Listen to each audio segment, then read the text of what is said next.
But दादो का mood आपकी शादी से ही खुश होगा, तो वो इस जन्म में नहीं हो सकती। ये बात कितना जल्दी इस घर वाले समझ जाएं तो अच्छा है।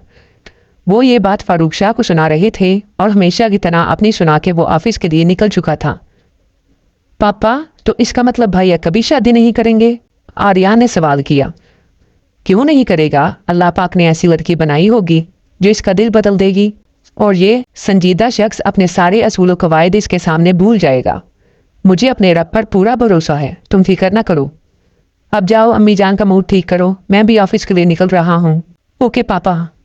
बट अल्लाह पाक वो लड़की जल्दी से बिग बी की जिंदगी में भेज दें, आर्यान बोलकर चला गया। फारूक शाह के दिल से आमीन निकला। बस उसके घर में भी खुशियां आ जाएं, उसकी तो यही तमन्ना है, मगर जो रब को मंजूर। वो दोनों दोस्त खान के ऑफिस में बैठे अपनी जीत सेलिब्रेट कर रहे थे, क्योंकि पाकिस्तान के सारे टॉप बिजनेसमैन ही एक्स कंपनी के साथ काम करना चाहते थे। मगर दायान और मोतसिम की माइंड प्लानिंग और इनकी मेहनत से एक्स कंपनी ने सबको छोड़कर एसके कंपनी के साथ ही मायदा कर लिया, जिसकी वजह से सब बिजनेसमैन की जड़ी पड़ी थी। और अब तक दोनों दोस्तों को बहुत सी थ्रेट कॉल्स भी आ चुकी थी, मगर दोनों ही ऐसी खाली गिदड़ धमकियों से डरने वाले नहीं हैं। मानना पड़ेगा भाई तुम्हारी एक्स वाइफ के प्रेजेंट बॉयफ्रेंड को। दायान की बात पर मोतसिम ने उसे घूर कर देखा, जैसे उसकी बात पर नागवारी दिखाई गई। अभी जो लास्ट धमकी मुझे मसूल हुई है ना, वो इसी फैसल की तरफ से आई है। बेचारा बहुत मेहनत करके गया था, मगर इसको मालूम नहीं था कि सामने उसका बाप दायान शाह है। ऐसे गिदड़ों को तो भगा भगा के मार डालें। इसको लगता था नताशा कोई तोप चीज है जो इसको मिली हुई है और वो हमसे कुछ भी करवा लेगा। मेरी तरफ से दोनों भाड़ में जाएं, अब तो इसके जिक्र से भी कोफ्त होती है। मौसम की बात पर दायान ने वाओ बोला, क्योंकि कुछ अरसे पहले तक वो नताशा को कुछ नहीं बोलता था कि वो इसके बच्चे की माँ है, मगर अब उसके करतूत जानने के बाद दिल से ही उतर गई है। चल छोड़ फजूल टॉपिक, तू हमारे शेर की सुना कैसा है? वो कितने दिन हो गए हैं उसको भी नहीं मिल पाया। दायान ने टॉपिक चेंज किया। यार पता नहीं क्या हो गया है, 3 दिन से मुसलसल रात को रोता है, दिन को तो कोई शिकायत नहीं करता। डॉक्टर से बार बार चेकअप भी करवा रहा हूँ, मगर वो तो सब सही बताते हैं, रिपोर्ट भी ठीक आ रही हैं। सोच रहा हूँ कि कल ऑफ करके आउटिंग के लिए ले जाऊं। कितने दिन हो गए बाहर भी नहीं जा सका लेके उसे। इतने दिन हो गए हैं और तू अभी भी सोचने में ही फंसा है। ऑफिस आने की क्या जरूरत थी? शेर को टाइम दो, वैसे भी केयर टेकर्स कौन सा ख्याल रखती होंगी।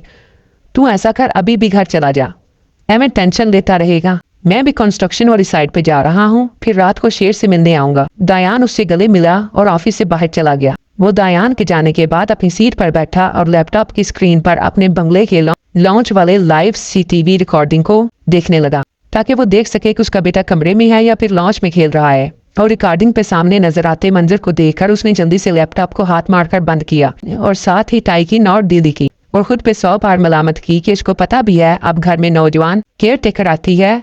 फिर भी उसने कैमरे से घर को चेक किया। अनिया साहिबा लॉन्च में बगैर दुपट्टे के ही मोहतरम बहराम का डायपर चेंज कर रही थी और वो फुल मस्ती के मूड में हाथ पांव मार रहा था और साथ ही अपने छोटे से हाथ को अनिया के गले में घुसाया हुआ था। और इसी टाइम मोहसिन खान ने लाइव कैमरा चेक किया और उसके नशेबो फराज को देखकर फौरन से लैपटॉप बंद कर दिया, मगर 1 सेकंड के लिए तो सांस सीने में ही अटक गई थी। अजीब खातून है, लॉन्च में बैठी है और दुपट्टे नाम की कुछ चीज ही नहीं है। कैसे ही अगर कोई मेल मुलाजिम पूछे बगैर अंदर चला जाए तो मैडम जी फुल जिस्म के खदुखाल की नुमाइश करवाएगी। इसको बताना पड़ना है कि पूरे घर में कैमरेज लगे हैं, इसलिए जरा ध्यान से रहा करे। मोहसिन खान ने सुर्ख होते चेहरे पर हाथ फेरा और कुर्सी से जाने के लिए खड़ा हुआ, मगर दरवाजा नॉक होने पर हाथ में पकड़ा कोट फिर से चेयर पर रखा और कमीन कहा। दरवाजे से अपने हरीफ कंपनी के सीईओ को आते देखा तो इसको मिल के बैठने का इशारा करके खुद भी कुर्सी पर बैठ गया। अब इनके साथ गुफ्तगू करते हुए 1-2 घंटे गुजर जाने थे, इसलिए घर जाने का इरादा तर्क कर दिया गया। और यही वो पल था जब मोहसिन खान अपना जरूरी काम निपटाकर लॉन्च में दाखिल हुआ, मगर सामने का मंजर देखकर जी जान से जल उठा, क्योंकि उसका शेर जिसने अपने बाप को आज तक छोटी सी किस नहीं दी थी, वही बेवफा बेटा अनिया की गाल तकरीबन खाने वाले अंदाज में चूम रहा था और साथ में अपनी जुबान में बातें भी कर रहा था, जैसे इसको उस काम में बहुत मजा आ रहा हो। मेरा बेटा लगता है लड़की देखकर पिघल चुका है, वरना पहले भी तो औरतें ही मेड थीं। वो बस यही सोचकर आगे बढ़ा। इसने इनके करीब जाकर गला खंखारा ताकि उसका शेर उसकी मौजूदगी का नोटिस देकर हमेशा की तरह मचल कर उसके बाजुओं में आएगा। मगर उसके शेर ने एक सेकंड के लिए मुंह फेर कर इसकी तरफ देखा और दोबारा से अनिया के गालों को काटने लगा। मोहसिन ने होंठ भींच कर अपने शेर की हरकत देखी और फिर अनिया को देखा जो शर्मिंदा शर्मिंदा सी खड़ी थी।